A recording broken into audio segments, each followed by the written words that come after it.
안녕하세요. 저는 어느덧 결혼 6년 차에 들어선 30대 여성입니다. 현재 서울에 거주 중이고요. 서울이란 도시란 이방인에게 적응하기 참 힘든 곳인 것 같아요. 복잡하고 삭막하고 특히 저처럼 시골에서 자란 사람에겐 더 그렇게 느껴지는 것도 같아요. 그래서 저는 재래시장을 자주 찾아가요. 거긴 대형마트처럼 간편하진 않지만 뭔가 제가 살던 시골의 향취가 느껴지는 유일한 곳이거든요. 정감 있고 투박하고. 결혼 후엔 일주일에 한 번씩은 꼭 재래시장에 들르는 것 같아요. 시장에 가면 신선한 채소와 과일을 보게 되는데 그럴 때마다 직접 농사지은 채소와 과일을 정성스럽게 포장해 보내주시던 친정어머니가 무척 그립습니다. 지금은 세상을 떠나셔서 더는 그 귀한 걸 먹을 순 없게 되어버렸지만요. 저희 어머니는 살아생전 경기도 외곽의 한 시골에서 오랫동안 농사를 지으셨어요. 사고로 일찍 돌아가신 아버지를 대신해 3만 평이 넘는 대지를 일구시며 부지런히 열심히 농사 지으셨고요. 그 돈으로 저를 키우셨고 대학까지 보내셨으며 번듯하게 결혼까지 시키셨죠. 덕분에 저는 큰 어려움은 모르고 잘 자랐어요. 서울에서 학교를 나와 평범하게 직장에 취직하고 직장에서 좋은 남자를 만나 연애하고 결국 결혼까지 하게 되었답니다.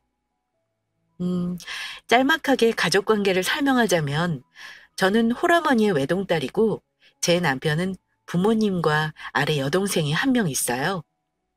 당연히 저와 제 친정 어머니처럼 시누이와 시어머니의 사이는 무척 각별하답니다. 예전에도 그렇고 아마 지금도 그렇겠죠? 사론이 길었네요. 사실 이 사연은 제 친정어머니의 재산을 탐낸 저희 시누이와 시어머니 이야기예요. 그래서 앞에 이야기도 간략하게 드린 거고요.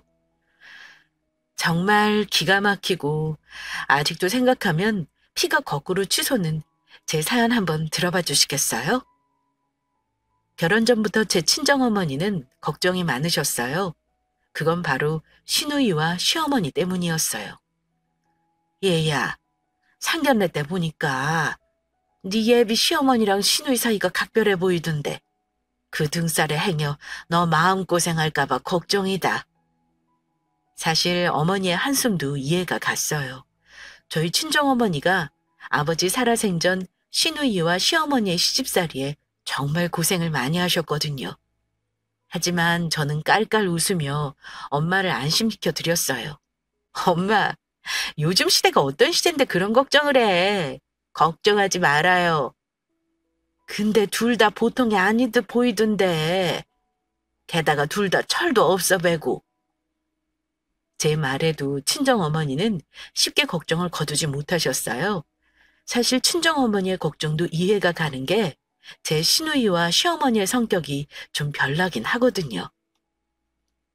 엄마, 내가 남편이랑 결혼하지 시댁이랑 결혼해? 걱정 붙들어 매라고. 저는 호기롭게 큰 소리를 떵떵 쳤죠. 사실 뭐 큰일이야 있겠냐 싶기도 했고요. 대수롭지 않게 넘기고 결혼을 그대로 진행했어요. 친정어머니의 기호와 달리 결혼 후 저와 시댁의 관계는 나쁘지 않게 흘러갔어요. 물론 가끔 뜬금없이 찾아와서 용돈을 요구하는 신우만 빼면요. 하루는 시누이가 퇴근 후 저희 집에 찾아왔더라고요. 저녁 사달라고 애교 있게 조르기에 남편도 때마침 회식이고 해서 저도 기쁜 마음으로 나가서 함께 외식을 했습니다. 맛있게 저녁을 먹고 있는데 갑자기 신우가 그러더군요. 새언니, 나 회사 때려치울까 봐요. 왜요? 이 푼돈 벌어서 언제 명품백 사고 외제차 사요. 이번 달 카드값 내기도 빠듯한 걸. 저는 신우이의 볼멘 소리를 그저 가볍게 웃어 넘겼습니다. 원체 사치도 허용도 좀 있는 편이라 걱정이긴 했지만 겁없이 회사를 때려치울 용기는 쉽게 나오진 않으니까요. 다 그렇죠 뭐. 그래서 말인데 새언니 나 용돈 좀 하며 귀엽게 손을 내밀더라고요. 저는 흔쾌히 웃으며 5만 원권 2장을 건넸습니다. 많이는 아니지만 여기요. 아가씨, 그래도 직장 그만두지 말고 오래오래 다녀요. 요즘 취직하기도 힘든데. 하며 신우이를 달랬어요. 그러자 입술을 삐죽 내민 신우이가 그러더군요. 새언니는 내 마음 몰라요. 대장농의 딸이 내 기분을 어떻게 알겠어요? 대장농이라뇨? 저희 친정 그렇게 부자 아니에요. 무슨 소리야. 요즘 농사 짓는 사람들이 알짜배기 부자라던데. 게다가 엄청 넓은 땅도 있잖아요. 그 땅 팔아봤자 몇 천도 안 될걸요? 라며 웃었습니다. 실제로 시골 땅값이야 뻔하기도 하고요. 사실 두세 살 어린 데다 철이 없는 시누이가 제 눈엔 그저 귀엽기만 했어요. 동생이 없던 저는 그런 시누이가 싫지만은 않더라고요. 그렇게 가끔 용돈도 챙겨주고 잘 타이르면서 시누이를 건사했죠. 그런데 야금야금 용돈을 챙겨거던 시누이가 본색을 드러낸 건 저희 친정어머니의 명의에 3만 평 땅이 있는 곳이 신도시로 개발된다는 소문이 퍼지기 시작할 때쯤이었어요. 그놈의 신도시 개발 소문은 워낙 있다 없다 했던 터라 딱히 신경도 안 쓰고 있었어요. 친정어머니도 그런 듯 했고요. 그러던 주말이었습니다. 남편은 바빠서 주말에 출근하고 저 혼자 집에 남게 되었어요. 오랜만에 집에서 뒹굴면서 영화나 한 편 보려고 배달 음식도 시켰죠. 그런데 배달 음식을 시킨 지 10분도 되지 않아 초인종이 울렸어요. 뭐야? 배달 음식이 벌써 온 거야? 하며 놀라 나가 문을 열어보니 현관 앞에는 시어머니와 시누이가 서 있었어요. 무슨 좋은 일이라도 있는지 잔뜩 들뜬 얼굴이었고요. 어머니, 아가씨, 연락도시 웬일이세요? 어서 들어오세요. 갑작스런 방문에 놀라며 문을 열어드렸죠. 집으로 들어오시는 시어머니 손엔 제가 좋아하는 단팥빵이 가득 들려 있었어요. 너 좋아하는 단팥빵 사왔어. 두고 먹어. 아주 유명한 곳이라고 하더라. 전 좀 놀랐어요. 시어머니가 딱히 절 구박하거나 눈치를 주시거나 하진 않았지만 그렇다고 절 살뜰히 챙기시는 분은 아니거든요. 집에 올 때도 남편이 좋아하는 거나 좀 사들고 오시긴 하지. 아, 뭘 이런 걸 다 잘 먹겠습니다. 괜히 이쁨 받는 며느리가 된 기분에 활짝 웃으며 두 분을 맞았어요. 여기 뒤쪽 동네 자리 좀 보러 다니다가 들렀어. 제가 내온 차를 홀짝 들이키시곤 시어머니가 말씀하셨어요. 이 근처예요? 무슨 자리요? 시댁은 저희 집과는 꽤 떨어진 거리에 위치하고 있었어요. 이쪽에 친구분도 없으신데 무슨 자리를 보신다는 건가 하고 여쭈어 봤더니 하시는 말씀이 이번에 네 시누이 가게 하나 알아보는 중이거든 라고 하시더라고요. 갑자기 가게를 차린다는 말에 놀라서 물었죠.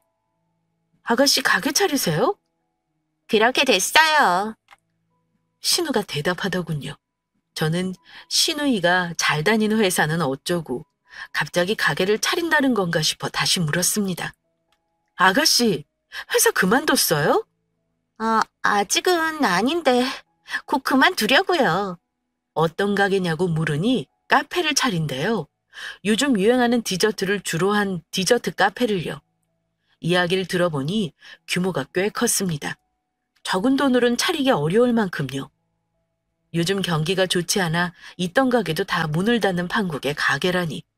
베이커리는커녕 카페 경력도 없는 사람이 말이에요. 씀씀이가 꽤 해프다고 생각했는데 그래도 시누이가 돈을 좀 모아두신 건가 싶어 기특한 마음에 다시 물었어요. 와, 아가씨, 돈 착실하게 모으셨나 보다. 진짜 대단하세요. 그랬더니 시누이가 까르르 넘어가면서 배를 잡고 웃더라고요. 그리고 한다는 말이 어머, 새언니도 내가 돈이 어딨어요. 엄마가 도와준다니까 하는 거지. 그렇게 말하는데 뭔가 좀 이상하더라고요. 시댁 경제사정이야 뻔히 아는데 그 큰 규모의 디저트 카페를 선뜻 차려줄 만한 돈이 어디서 났을까 싶더라고요. 돈이 꽤 많이 들 텐데요? 걱정돼서 말했더니 시누이가 그래서 내가 오늘 찾아왔죠, 새언니. 라며 제 눈치를 슬쩍 살피더라고요. 혹시 우리에게 도와달라고 하려는 건가? 갑자기 뭔가 불안한 마음이 들었어요. 저나 남편은 빤한 월급쟁이인데다가 결혼하면서 둘이 모은 돈 다 끌어 전세금으로 다 쓴 상태라 도와줄 만한 돈이 없었거든요. 그런데 신우이가 꺼낸 이야기는 저를 무척 당황하게 했습니다. 언니네 친정 돈 좀 있지 않아요? 나한테 투자 조금만 해줄 수 있죠? 네? 저희 친정이요? 네네. 그냥 달라는 것도 아니고 투자잖아요. 많이는 아니고 한 1억만. 되죠? 난 황당해서 시어머니를 쳐다봤어요. 그런데 시누이를 말려야 할 시어머니가 동조하듯이 눈을 반짝이고 있더라고요. 기대감이 가득한 눈빛으로요. 저희 친정에 돈이 있기로써니 어려운 사돈에게 돈을 투자하라니 그것도 망하기 딱 좋은 사업이에요. 저는 어이가 없기도 했지만 불쾌한 마음이 앞서더라고요. 그때 옆에서 듣고만 있던 시어머니가 한마디 하시더군요. 너희 친정 있는 지역 신도시 들어선다는 소문이 있던데 거기 땅 몇천 평 팔면 1억 안 나올까? 네? 그 순간 배 끝에서부터 복식 음성이 나오더군요. 정말 놀라고 어이가 없어서요. 어디서 뜬 소문을 듣고 찾아온 모양인데 만약에 정말 신도시가 들어서서 땅값이 오른다고 한들 저희 어머니가 왜 땅을 팔아서 시댁에 돈을 되줘야 하는 거냐고요. 정말 황당해서 말문이 턱 막히더라고요. 몇 분을 멍하니 있었던 것 같아요.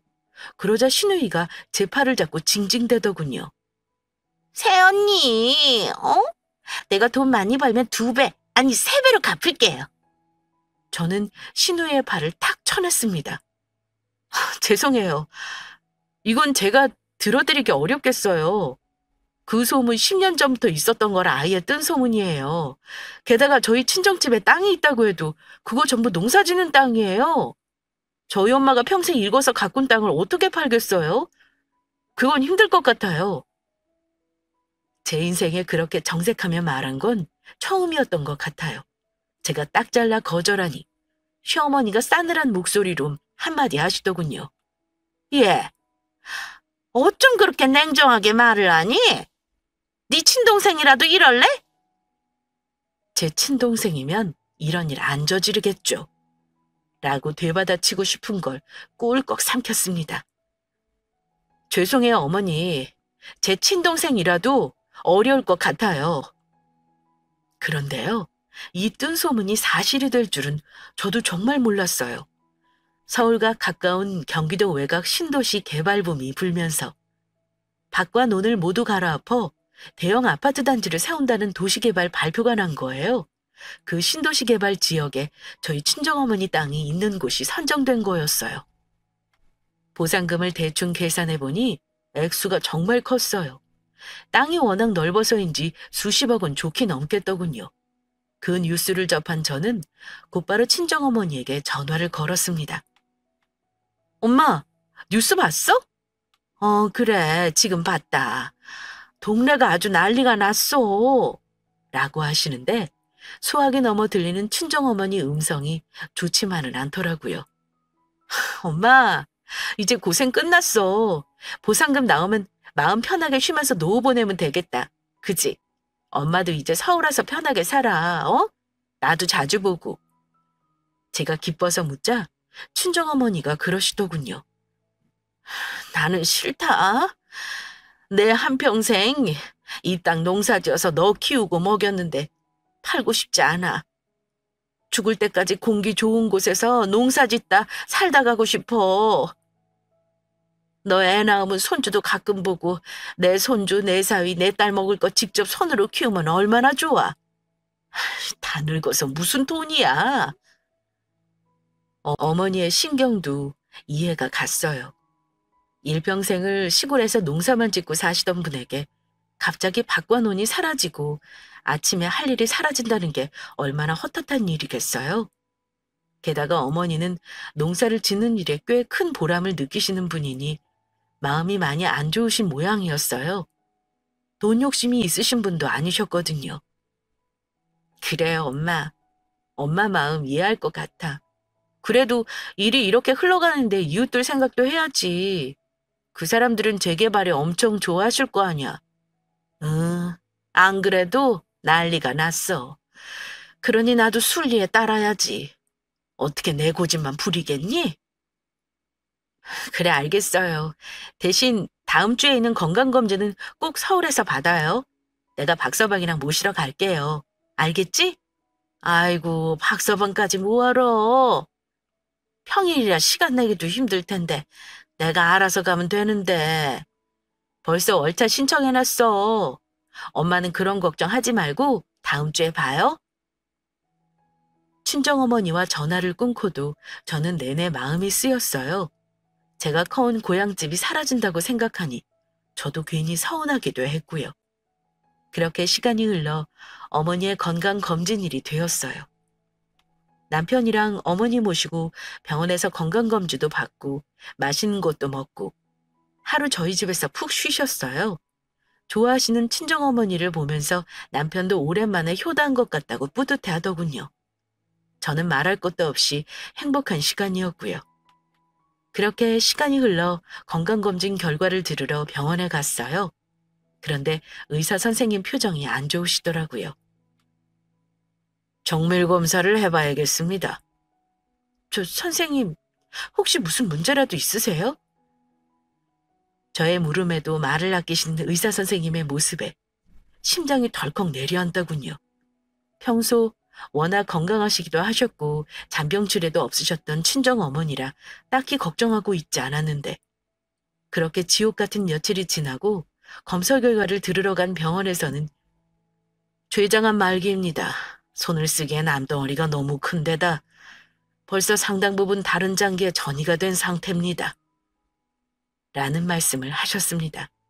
평생을 소처럼 일하고 천사처럼 사신 엄마에게 왜 이런 일이. 순간 하늘이 무너지는 것 같았습니다. 저는 오열하며 의사 선생님의 팔에 매달려 물었습니다. 선생님, 암은 많이 났잖아요. 완치율도 높고 저희 엄마도 사실 수 있는 거죠? 네, 선생님. 너무 늦게 오셨습니다. 지금까지 환자분이 너무 힘드셨을 겁니다. 우선 입원 수속부터 하시죠. 의사 선생님의 고개가 툭 떨궈지는데 제 심장도 함께 바닥으로 툭 하고 떨어졌습니다.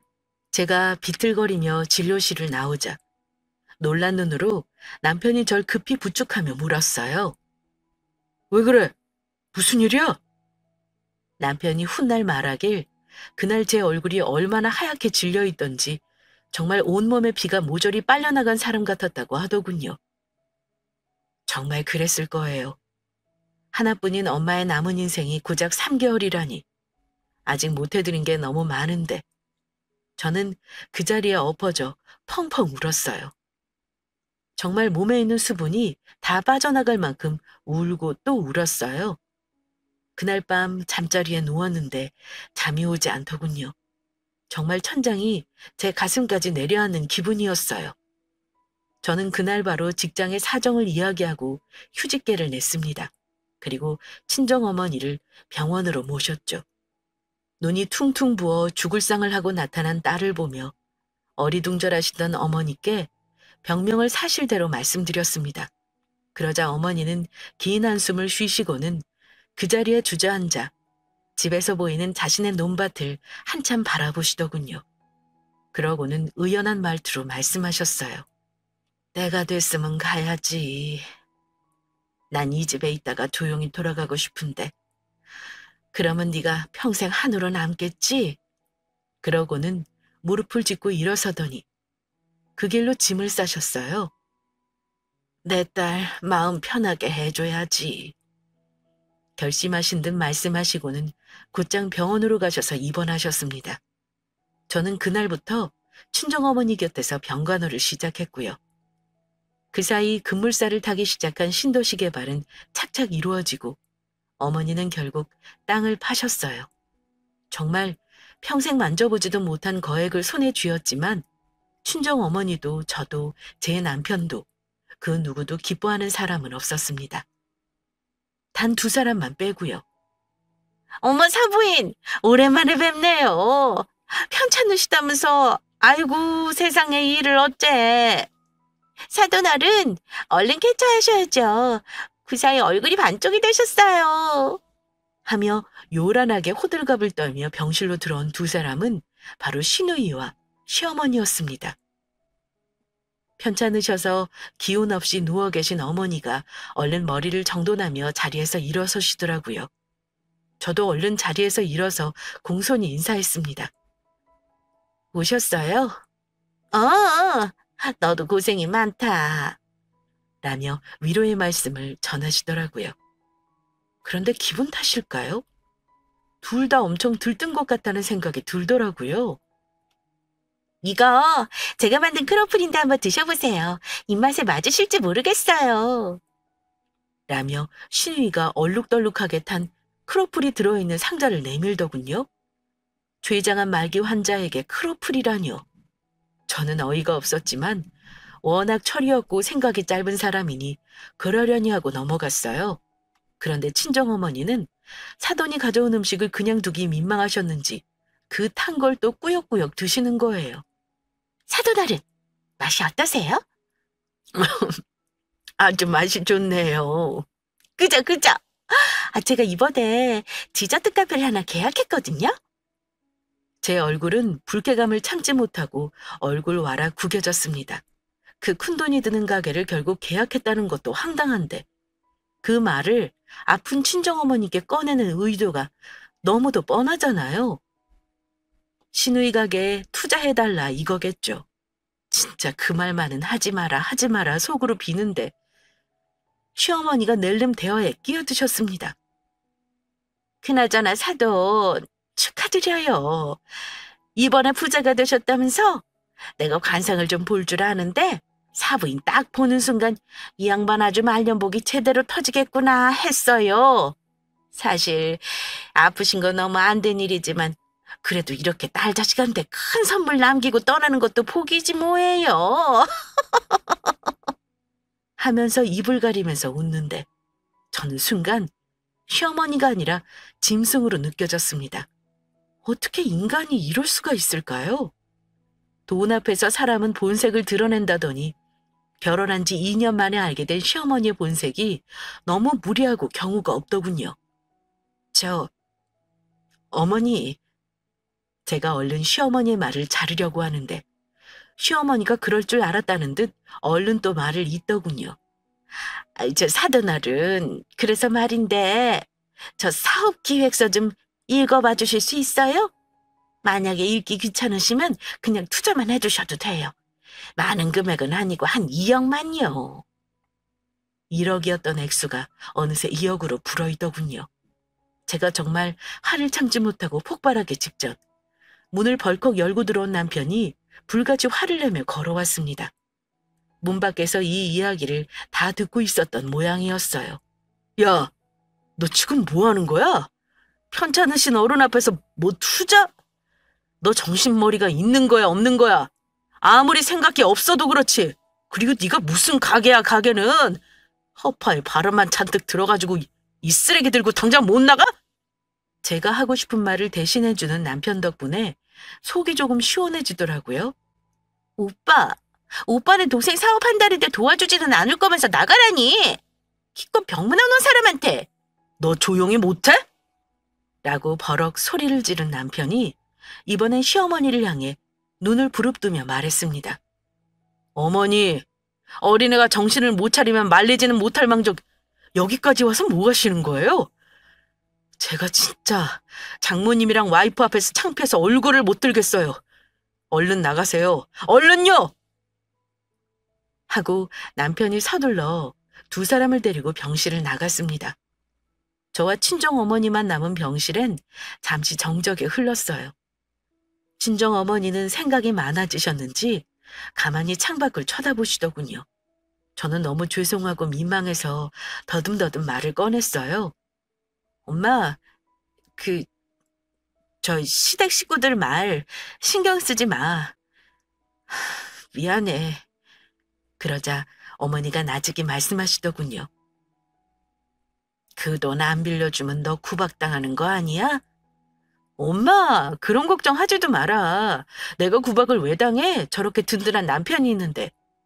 라며 친정 어머니를 애써 안심시켜 드렸지만 어머니의 얼굴에 서린 근심은 쉽게 가시지 않았어요. 친정 어머니는 긴 한숨을 내쉬더니 나는 나 죽으면 너 아파트 한 채 살 돈만 남겨주고 나머지 재산은 보육원에 기증하고 싶었는데. 보육원? 어, 엄마가 꾸준히 돕던 수녀님들이 하시는 보육원 알지? 알다 마다요. 친정어머니는 아버지가 돌아가신 후부터 농사지어 번 돈의 일부를 계속 기부하고 계셨거든요. 그럼 알지.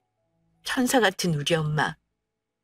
거기 애들 좀 더 좋은 거 있고 좋은 거 먹고 좋은 곳에서 공부하라고 보태고 싶어. 정말 추워도 서운한 마음 따윈 들지 않았어요. 돌아가시는 마당에 친정어머니 하고 싶은 건 다 해드리고 싶은 마음이었어요. 전 그까짓 돈, 전 없어도 되거든요. 지금까지 키워주신 것만으로도 감사했으니까요. 엄마, 그렇게 하면 되지 왜 못해?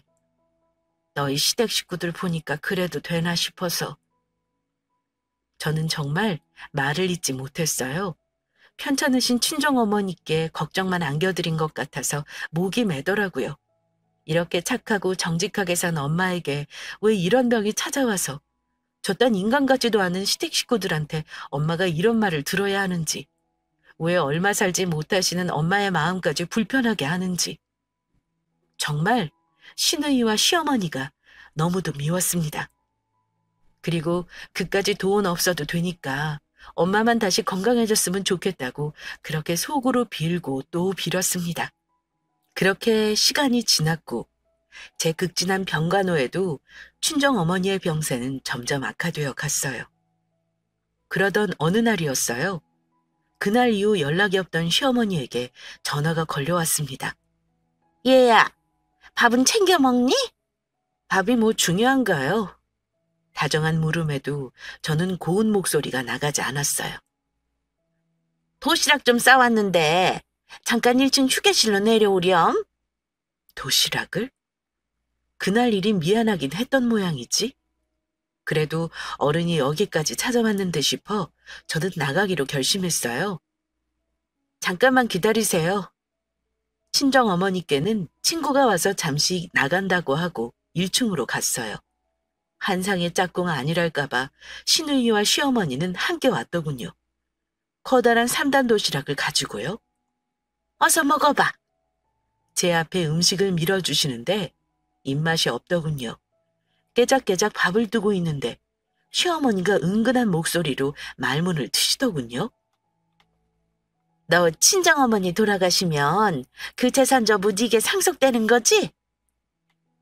저는 또 이 이야기를 꺼낼 줄은 꿈에도 몰랐습니다. 순간 밥알이 목구멍에 턱 걸리더군요. 젓가락을 탁 소리나게 내려놨어요. 더는 말하지 말라는 무언의 경고였죠. 언니, 그 가게 일단 빚내서 계약했어요. 근데 돈 얼마나 받아요? 내가 알아보니까 상속세? 그거 꽤 되던데. 그래도 한 4, 50억 되죠. 제 유산이 얼만지, 상속세가 얼만지 시누이가 알아야 하는 일인가요? 저는 입을 꾹 다물고 아무런 말도 하지 않았어요. 너 유산 받으면 너 지금 동네 신축 아파트 하나 큰 평수로 살 거고 나머지는 어쩔 거야? 시어머니가 궁금해 죽겠다는 듯 묻더군요. 그걸로 일단 내 가게 빚진 거 갚고 나머지는 차 한 대 살까? 요즘 외제차는 신청해도 기본 1년은 기다려야 한다면서요? 일단 언니, 내가 먼저 계약해 놓을게요. 시누이가 그러자 시어머니가 제 손을 당겨와서 꼭 잡으시더군요. 아유, 이게 무슨 일이니? 나쁜 일 끝에 좋은 일 온다고. 이게 다 네가 착하게 살아서 복 받은 거다. 친정어머니가 오늘 내일 하는데 그게 복 받은 거라고요? 저는 정말 울컥 치미는 화를 어금니를 깨어질 듯 씹으며 참았습니다. 새언니는 세상 물정 몰라서 그 큰 돈 어떻게 굴려야 할지도 모를 거 아니에요. 우리 오빠도 너무 선비 같아서 그런 큰돈 생기면 당황할걸? 그 돈 어떻게 불릴지 우리가 다 알아서 할 테니까 언니는 걱정하지 말아요. 알겠죠? 하며 쌩긋 웃는데 그 입을 찢어버리고 싶었습니다. 아주 이 사람들에게는 내 친정어머니는 이미 돌아가셨고 그 재산 다 지들 거더라고요. 정말 어이가 없고 대답할 가치도 못 느꼈어요. 친정어머니가 모두 기부할 거라고 한다면 어떨까요? 사실을 말할까 했는데 일부러 말하지 않고 꾹 참았어요. 어디까지 하나 보자는 마음이었죠. 어떻게 하지? 대출을 좀 더 받아야겠다. 일단 투자를 좀 해놓고 돈 생기면 바로 딱 갚아버리면 되니까. 제가 아무 말도 없자 긍정의 뜻으로 받아들였는지 신우이가 신이 나서 제잘거리더군요.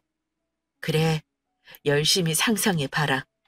일장춘몽이 어떻게 깨어지는지 제대로 보여주마. 라고 이를 갈면서요. 그렇게 시간이 흘렀습니다. 3개월밖에 안 남았다던 친정어머니는 제 극진한 간호 덕분인지 한 달을 더 사시고 4개월 만에 결국 돌아가셨어요. 그리고 지독한 암에 걸리셨는데도 불구하고 편안하게 주무시듯이 눈을 감으셨어요. 제 손을 꼭 잡으시고요. 이게 다 평생을 착하게 사신 복이겠죠? 장례식은 살아계신 어머니의 바람대로 소박하게 치러졌어요. 남편은 상주로서 3일 내내 자리를 지켰고 평소 덕을 많이 쌓으신 친정어머니의 가시는 길에 많은 분이 오셔서 명복을 빌어주셨어요. 그리고 이튿날 시어머니와 시누이가 찾아왔더군요. 장례식에 왔다곤 믿을 수 없을 정도로 화려한 모습으로요. 언제 사셨는지 손에는 비싼 명품백이 들려있었고 명품 로고가 커다랗게 박힌 브로치에 스카프까지 하고 나타난 두 사람의 모습에 남편이 더 기겁하더군요. 그러면서 제 손을 꼭 잡고는 미안해 어쩔 줄 몰라 하더라고요. 어떻게 같은 피를 나눈 사람인지 참. 저는 남편에게 괜찮다는 신호를 보내며 손등을 톡톡 치고 두 사람을 맞았습니다. 아이고 사돈, 사돈 어른! 하며 장례식장으로 뛰어들어온 시어머니와 시누이가 영정사진 앞에서 엉엉 엎어져 우는 신용을 하더라고요. 굳이 이렇게까지 오버하는 모습이 정말 꼴보기 싫어서 눈을 돌려버렸어요. 그러자 어느새 일어선 시어머니가 제 손을 꼭 잡으시더군요. 고생이 많구나 우리 새아가. 언니 상심이 크죠? 라며 위로를 건넸습니다. 그래, 이제 다 끝났고 친정어머니 가시는 길 뭐든 좋게 좋게 넘기고 싶어서. 감사합니다. 라고 대답했어요. 그러자 고개를 끄덕끄덕한 시누이가 제 귀에다 대고 작게 속삭이더군요. 언니, 외제차 운 좋아서 다음 주에 나온대요. 이씨블로 계약했어요. 1억 6천만 있으면 돼요. 저 진짜 귀를 의심했잖아요. 이게 인간인가? 혼자 된 새언니 앞에서 할 말인가 싶더군요. 네? 제가 정말 잘못 들었나 싶어 물으니 신우이가 윙크를 찡긋하더군요. 언니는 그냥 가만히 있어요. 돈은 내가 알아서 다 굴려줄 테니까. 악이 없는 얼굴이어서 더 화가 나더군요. 너무나 당연하다는 듯이 그것도 친정어머니 보내드리는 장례식장에서. 식사나 하세요. 하며 시누이와 시어머니를 내몰았습니다. 그때였어요. 평소 친정어머니가 기부하시고 봉사하시던 보육원의 수녀님들과 아이들이 와르르 몰려왔어요. 할머니! 아이들은 와르르 달려와서 영정사진 앞에서 눈물을 뚝뚝 흘리더라고요. 진심으로 가슴 아파하면서 슬퍼하는 모습이 제 마음에 얼마나 큰 위로가 되던지요. 할머니, 좋은 곳 가세요. 그동안 감사했습니다. 잊지 않을 거예요. 아이들은 정말 진심을 다해서 친정어머니의 명복을 빌고 있었어요. 정말 평생 친정어머니를 좋은 사람으로 기억해 줄 것만 같았죠. 그때 수녀님이 제게 다가와 두 손을 꼭 잡으시더니 헝클어진 머리카락을 넘겨주시며 따뜻하게 웃으시더라고요. 오시기 전에 우셨는지 빨갛게 부은 눈으로요. 정말 좋은 분이셨어요. 여전히 좋은 분으로 저와 우리 아이들 가슴에 살고 계세요. 그러니 너무 슬퍼 마세요. 감사합니다. 지금까지 꾹꾹 참았던 눈물이 저도 모르게 터져 흘렀습니다. 정말 엉엉 그 자리에 목 놓아 우는데 수녀님이 저를 따뜻하게 안아주시며 토닥이시더군요. 애썼어요, 우리 따님. 정말 최선을 다해 어머니 곁을 지켰으니 그걸로 됐어요. 더 잘해드릴 걸. 내가 너무 못했나. 자책하지 말아요. 알겠죠? 얼마나 큰 위로가 되던지 저는 그 자리에 주저앉아 아이처럼 엉엉 울었습니다. 아줌마, 울지 마세요. 힘내요. 아이들의 어설프지만 따뜻한 위로가 제 등 위로 쏟아졌습니다. 저는 그제야 깨달았죠. 친정어머니가 그들에게 봉사했던 게 아니구나. 친정어머니도 그들에게 위안을 받았던 거구나. 저는 친정어머니가 돌아가시기 전 하셨던 유언을 떠올렸습니다. 나는 네가 저 돈으로 뭘 해도 널 응원해. 네가 쓰고 싶은 대로 쓰렴. 네가 편한 게 난 제일 좋은 거니까. 친정어머니는 끝내 기부 이야기를 제게 하지 않으셨어요. 아마도 그날 절 찾아온 시댁 식구들 때문이겠죠. 전 결심했습니다.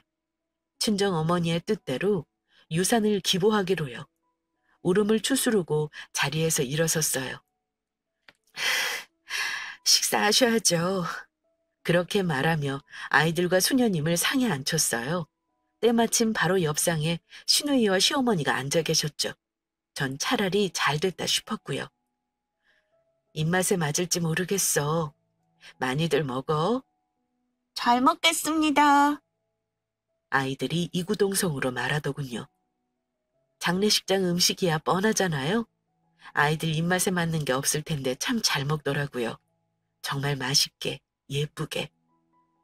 눈가에 눈물을 그렁그렁 달고 음식을 먹는 아이들이 어찌나 예쁘고 기특하던지요. 저는 아이들이 먹는 모습을 사랑스러운 눈으로 쳐다보고 계신 수녀님의 손을 잡았습니다.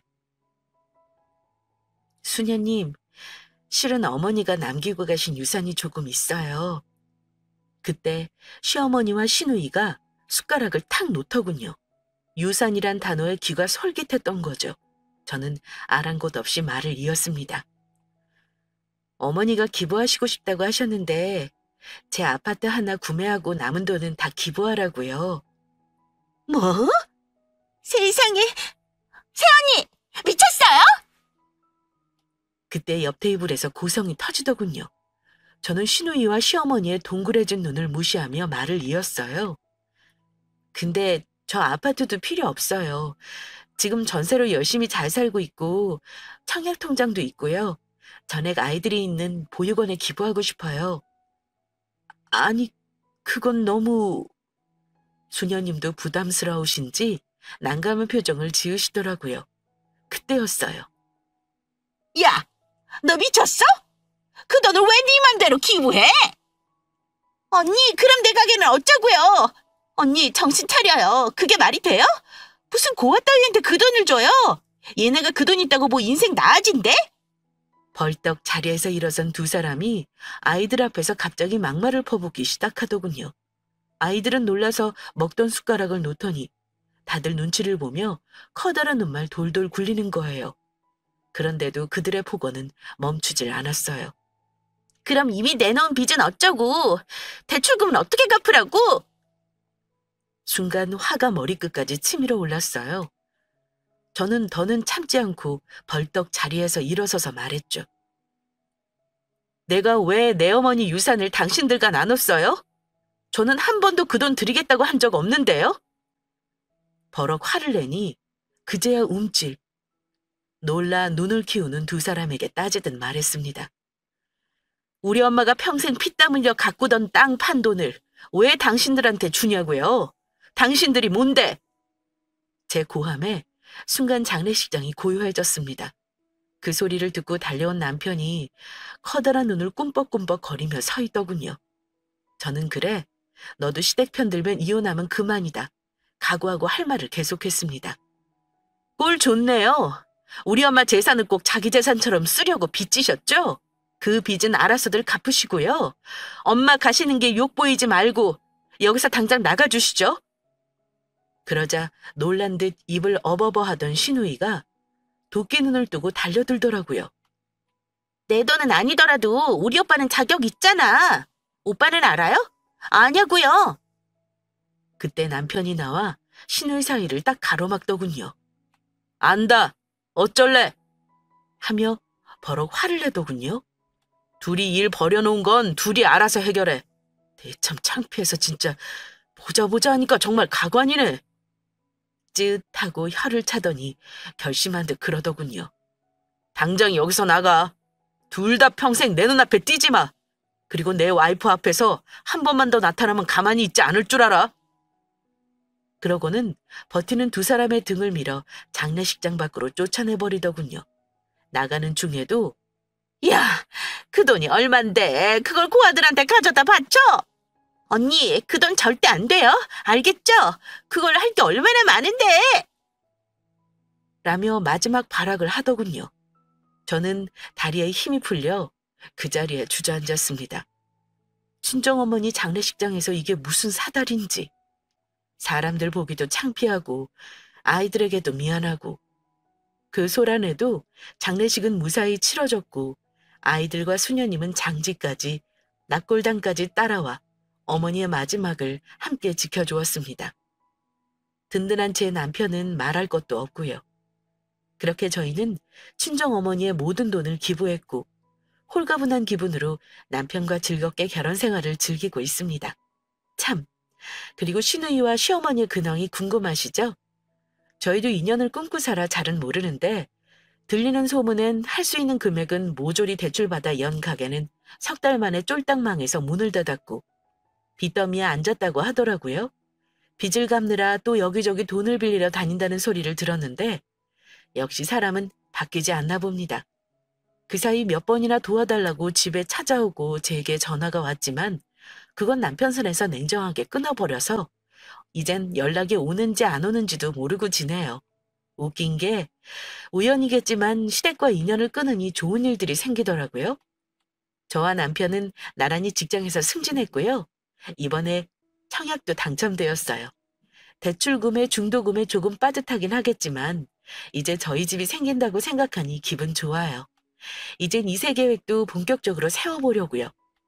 또 하나 기쁜 소식은 보육원에서 아이들 생활관과 공부방이 지어졌는데 어머니의 성함을 붙여 이름을 지었대요. 정말 뿌듯하고 돌아가신 어머니가 곁에서 살아 숨쉬는 기분이에요. 저희 부부는 기부를 인연으로 일주일에 한두 번씩 보육원을 찾아 아이들과 시간을 보냅니다. 봉사 같은 게 아니고 그냥 저희가 마음의 위안을 받고 더러운 것을 씻어내는 시간인 것 같아요.